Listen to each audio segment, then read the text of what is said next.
सोचिए, एक पपीते की कीमत क्या हो सकती है? 10 रुपए, 20 या शायद 30? लेकिन क्या हो अगर मैं कहूं कि एक पपीते का मोल भाव हमें इंसानी रिश्तों की असली और अनमोल कीमत सिखा सकता है। आज हम एक ऐसी ही कहानी में उतरने वाले हैं। और पूरी कहानी का जो निचोड़ है, जो सार है, वो इसी एक लाइन में छिपा है। जब बात रिश्तों की हो तो हानि लाभ नहीं देखते। ये लाइन सुनने में जितनी सिंपल है, उतनी ही गहरी भी। तो चलिए देखते हैं कि ये सच्चाई कहानी में कैसे सामने आती है। तो कहानी की शुरुआत होती है एक आम से बाजार से। एक पति पत्नी है, पपीते खरीदने के लिए एक ठेले पर रुकते हैं, बिल्कुल एक आम दिन की तरह। पर उन्हें इस बात का बिल्कुल अंदाजा नहीं है कि ये जो छोटी सी खरीदारी है ना, ये उनकी सोच को हमेशा हमेशा के लिए बदलने वाली है। और जैसा कि अक्सर होता है, बातचीत शुरू होती है कीमत को लेके। पत्नी कहती है, 30 रुपए का एक पपीता, ये तो बहुत ज्यादा है। वहीं पति अपना हिसाब किताब लगा रहा है कि अरे, वजन के हिसाब से तो ये सौदा काफी अच्छा है, 10 रुपए किलो ही तो पड़ रहा है। मतलब पूरा का पूरा फोकस सिर्फ एक चीज पर है, पैसे कैसे बचाए जाएं। पत्नी मोल भाव करने में जैसा लगता है माहिर है। वो सीधे सीधे कह देती हैं, देखो बेटा, 20 रुपए का देना है तो दो, वरना रहने दो, मैं तो खुद 20 रुपए का ही लाती हूँ। उनका जो लहजा है ना, वो एकदम साफ है, ये बस एक सौदा है, लेन देन, इससे ज्यादा कुछ भी नहीं। ये सब चल ही रहा होता है कि तभी एक पपीता हाथ से छूटकर जमीन पर गिरता है और फूट जाता है। और बस यहीं से कहानी में आता है एक नया मोड़। पत्नी उस फूटे हुए पपीते के पैसे देने से साफ इनकार कर देती है। कहती है, गलती तुम्हारी है, मैं क्यों पैसे दूं? तो अब तक जो सारी बातचीत सिर्फ पैसों पर, हिसाब किताब पर अटकी हुई थी, वो अब अचानक से एक इमोशनल मोड़ लेने वाली है। देखते हैं कि ये बदलाव कैसे आता है। दाम कम करवाने के लिए पत्नी अब एक नया पैंतरा अपनाती हैं, एक इमोशनल दांव खेलती हैं। वो अपने बेटे गोलू की तरफ इशारा करती हैं और उस बच्ची से कहती हैं, देखो, ये तुम्हारे छोटे भाई जैसा है ना, चलो इसी के लिए थोड़ा सस्ता कर दो। लेकिन भाई शब्द सुनते ही उस बच्ची का चेहरा एकदम से उतर जाता है। वो उदास हो जाती है। ये देखकर पति को कुछ अजीब लगता है और वो उससे पूछ बैठते हैं, क्या हुआ तुम्हारे भाई को? और बस यही वो सवाल था, यही वो चाबी थी जो इस कहानी के दिल का दरवाजा खोलने वाली थी। और बच्ची का जो जवाब आता है वो सच में दिल को चीर देने वाला है। वो बताती है, जब वो 2 साल का था, उसे रात को बहुत तेज बुखार आया था। माँ सुबह उसे अस्पताल ले जा पाती, उससे पहले ही उसने दम तोड़ दिया। आप सोच सकते हैं उसकी आवाज में अपने भाई को खोने का दर्द कितना साफ झलक रहा होगा।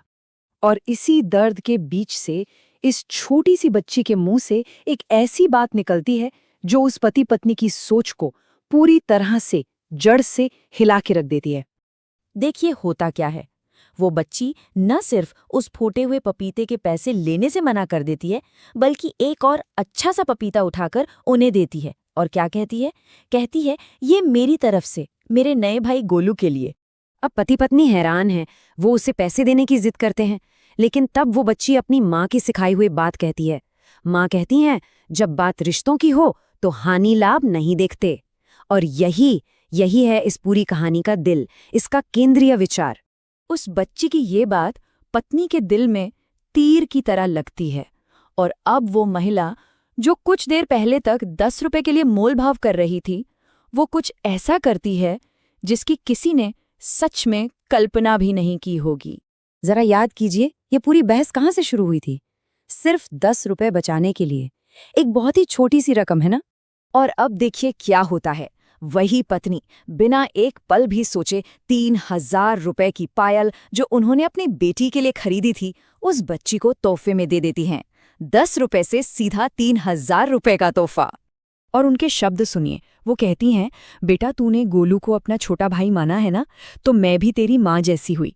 ले, ये रख ले, तू मना नहीं कर सकती। मतलब वो अब ग्राहक नहीं रही, वो एक माँ बन गई हैं। पैसों का लेन देन अब रिश्तों की गर्माहट में बदल चुका था। ये सब कुछ जो हो रहा था, उसे पति भी देख रहा था और उस पर भी इसका बहुत गहरा असर हुआ। उसे अचानक महसूस हुआ कि ये जो सबक आज मिला है, ये तो उसकी अपनी जिंदगी पर भी लागू होता है। वो इतना इमोशनल हो जाता है कि तुरंत एक तरफ जाकर अपने भाई विनोद को फोन मिलाता है। वही भाई जिससे उसका प्रॉपर्टी को लेकर, जमीन जायदाद को लेकर सालों से झगड़ा चल रहा था। और वो फोन पर अपने भाई से क्या कहता है, सुनिए। भाई, मेन मार्केट वाली दुकान भी तू रख ले, बड़ा वाला प्लॉट भी तू ही ले ले। मैं कल ही अपना केस वापस ले रहा हूं। उसे अब किसी भी आर्थिक नुकसान की कोई परवाह नहीं थी। और जब उसका बड़ा भाई हैरान होकर पूछता है कि इतना नुकसान क्यों उठा रहा है, तो वो उसी छोटी बच्ची के शब्द दोहराता है, भैया, रिश्तों में लाभ और हानि नहीं देखा जाता। ये दिखाता है कि उसने उस सबक को सिर्फ सुना नहीं, बल्कि अपनी आत्मा में उतार लिया।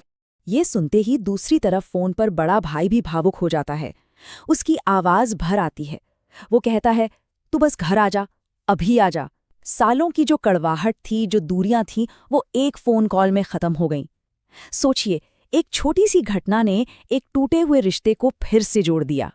तो ये कहानी खत्म होते होते हम सबके लिए एक सवाल छोड़ जाती है कि हमारे रिश्तों का असली मोल क्या है।